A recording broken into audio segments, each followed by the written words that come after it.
රවී සෙනවිරත්න මහත්තයා. ඔය දැන් පූජිත ජයසුන්දර මහත්තයාට තියෙන චෝදනාව ප්‍රමාණවත් බුද්ධිය තොරතුරු ලැබී තිබියදී පාස්කු ප්‍රහාරය වළක්වා ගැනීමට කටයුතු නොකිරීම. රාජ්‍ය බුද්ධි සේවා ප්‍රදාන ඔබේ සිහින ඔබේ අනාගතය නිවැරදි ආයෝජනයකින් සුරක්ෂිත කරගන්න. වාසදායක වෘත්තීයමය ඔබට ගැළපෙන මූල්‍ය විසඳුම් ලබා ගන්න. ඔබේ මූල්‍ය ඉලක්ක කරා ගමන් කිරීමට අපි ඔබ සමග සිටිමු. DRO Venture Capital. ඔබේ සාර්ථක අනාගතයට විශ්වාසනීය මූල්‍ය සහකරු. නිලන්ත ජයවර්ධන මහත්තයා පූජිත ජයසුන්දර මහත්තයාට යවපු සෑම තොරතුරක්ම රවී සෙනවිරත්න මහත්තයාටත් යවලා තියෙනවා.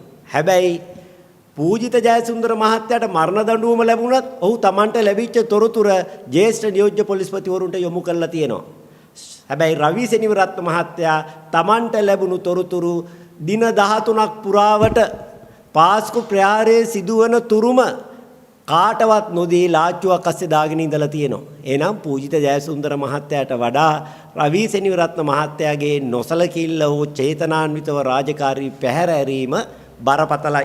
මෙන්න මේ කාරණේ නිසා තමයි 2024 දී රාජ් පොලිසිය පාස්කු ප්‍රහාරයේ පිළිබඳ ප්‍රමාණවත් බුද්ධි තොරතුරු ලැබී තිබියදී චේතනාන්විතව හෝ නොසලකිල්ල මත නිසි පියවර ගැනීමට පැහැර ඇරීම සම්බන්ධයෙන් රවී සෙනවිරත්න මහත්මයාටත් ශාරි අබේසේකර මහත්මයාටත් එරෙහිව විමර්ශනයන් ආරම්භ කරන්නේ.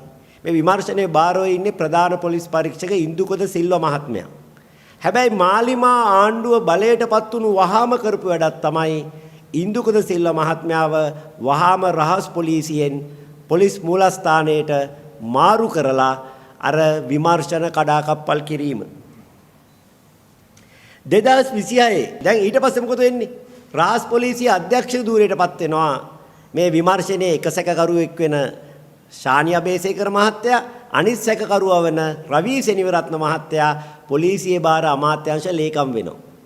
ඊට පස්සේ මේ විමර්ශනයේ ලිපිගොනුවක් රාජ් පොලිස් අධ්‍යක්ෂක ශානි අබේසේකර යවනවා නීතිපති දෙපාර්තමේන්තුවට නීතිපති උපදෙස්පතා.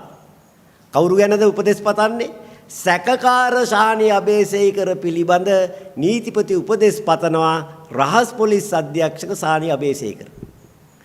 එතකොට 2026 මාර්තු 26 වෙනිදා නීතිපති වෙනුවෙන් දිලීප පීරිස් මහත්තයා රහස් පොලිස් අධ්‍යක්ෂකට ලිපියක් එවලා කියනවා කොටුව මහේස්ත්‍රාත් උසාවියේ අංක B340යි 97 ඇල ඉරක් 24 දරන නඩුව සම්බන්ධයෙන් වූ ගොනුව වසා දැමීමට උපදෙස් ලබා දෙමි. සැකකාර ශානි අබේසේකර පිළිබඳ ලිපිගොනුව සකස් කරන්නේ රහස් පොලිස් අධ්‍යක්ෂක ශානි අබේසේකර නම් ලිපිගොනුව වසා දැමීමට උපදෙස් හැර වෙන දෙයක් සිදු වෙන්න විදියක් නැහැ. ඔබත් ව්‍යාපාරික ක්ෂේත්‍රයේ නායකත්වයේ දේශපාලන සෞන්දර්ය ආදී බොහෝ ක්ෂේත්‍රවල ඔබේ නමට වටිනාකමක් එකතු කරගත් කෙනෙක්ද? එහෙනම් අදම තිරදිස්සන් දුරකථන අංකයට අපිට කතා කරන්න මේ අයිකොනික් අවෝඩ්ස් ඉන් ශ්‍රී ලංකා 2026